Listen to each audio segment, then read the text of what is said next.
interview the caregiver to our DJ. So you can just tell us your name. Pauline Wangeshi Mushiri. Okay, how are you related to our DJ here?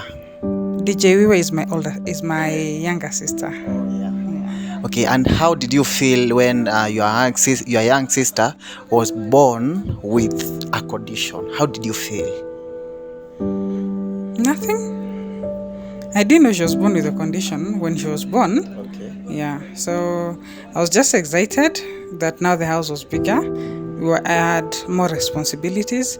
So I was actually disappointed because I knew it's more work for me. Okay. So you are just disappointed? Just that? Not because she had a condition, but because we now we moved from me being the only child to us being 3 children in a span of 2 years. Okay. So for me it was too much. It was full house. And that meant I had to always have a child that I'm holding or assisting in the household chores from a very young age. That's it. But I didn't know she had a condition at first. Yes, until much later.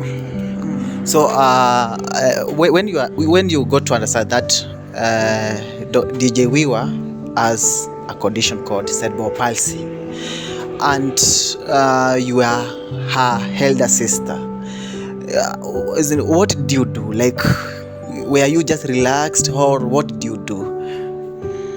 When I found out she has cerebral palsy, it was much later in life.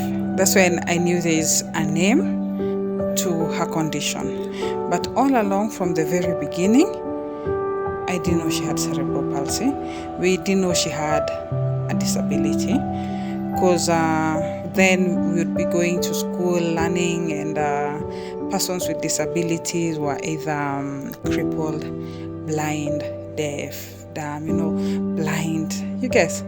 But then now my sister had everything. She had 2 hands, she could walk. We just couldn't figure it out. So we just thought maybe she was a late bloomer. That's just it. Wow. Seems very nice.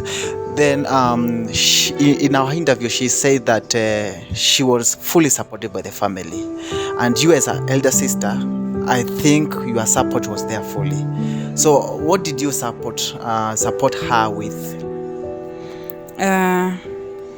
My first encounter with her needing my support was when I would be going outside to play, and my mom's friends or my grandma's friends would meet me in the streets, and they would ask me, are your sister's hands now flexible? Have they stopped being stiff? And then I would say no. Then they'll tell her, just massage them or pull them back and forth. Maybe they will become flexible. So I would go home and do that. So I think she has memories of me being so rough on her. I would really pull her hands to try and make them flexible, because that was, at the beginning, that was what seemed like the problem. But I had to support her in such a big way, because she didn't walk when kids her age were walking. So I would end up being the one carrying her when we were going out to play. When she had difficulties in closing her mouth and she was drooling all over, I would clean her up, and at times I would even try and hold her lips together to teach her how to shut her mouth, so close her mouth, so that the saliva does not so she does not drool.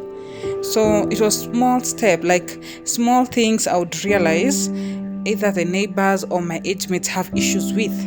That's when I would actually, that one can be fixed. So I would try and fix it. So eventually I ended up teaching her several things, not with the intention of actually teaching. My intention was I wanted my sister to be accepted in the community.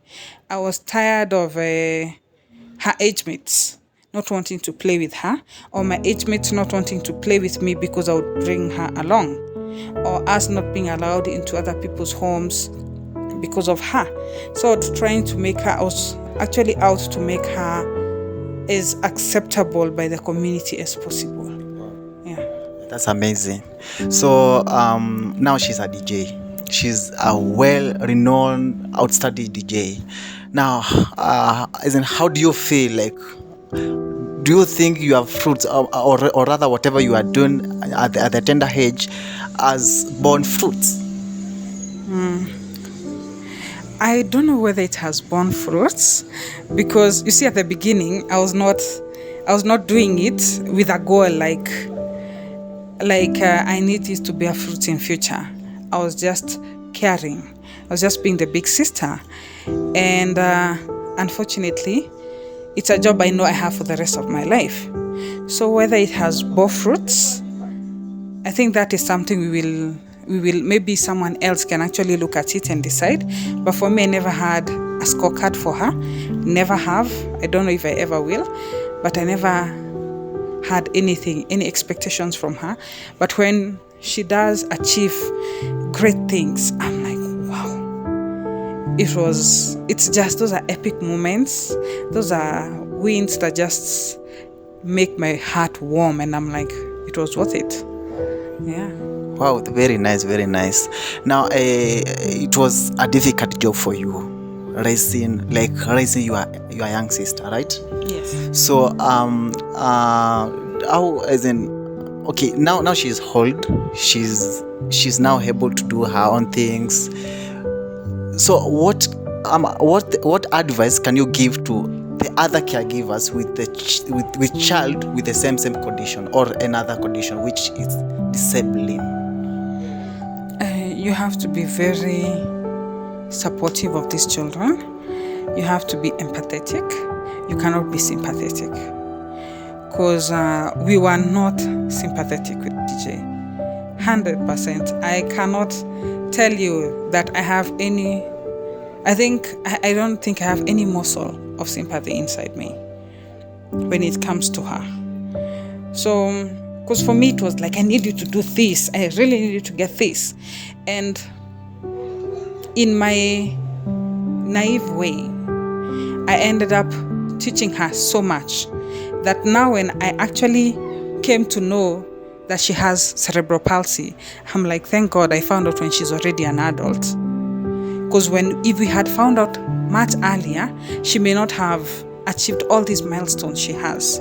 Because then we'd have been like, oh yeah, you know she has cerebral palsy, we cannot push her this much. We would literally fight with her, like kicks and blows, and she would hit back. We would have serious arguments. Like, she never got to be treated like she's a lesser of a person. We treated her like one of us, and that really helped her. I feel when you are empathetic with people, you actually push them to be the best they can. Because each day, if I keep bringing you fish, you will never know how to fish. And if I am gone, you will die of hunger.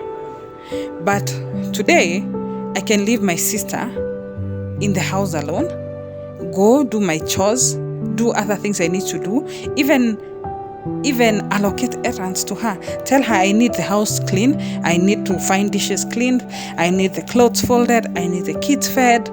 And I know at the back of my mind, she has it sorted. Even if it will take her the whole day to sweep the house, I know at the end of the day, she will have swept the house.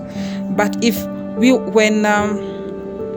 were there at her back end call, when she needed us to help, when she needed to eat, we were there to feed her. It didn't really help her. But right now, she can be able to be independent, to do several things for herself.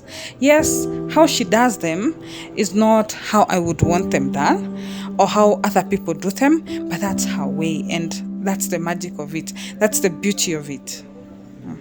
So, any advice maybe you can give to the other caregivers with the same with children with the same condition?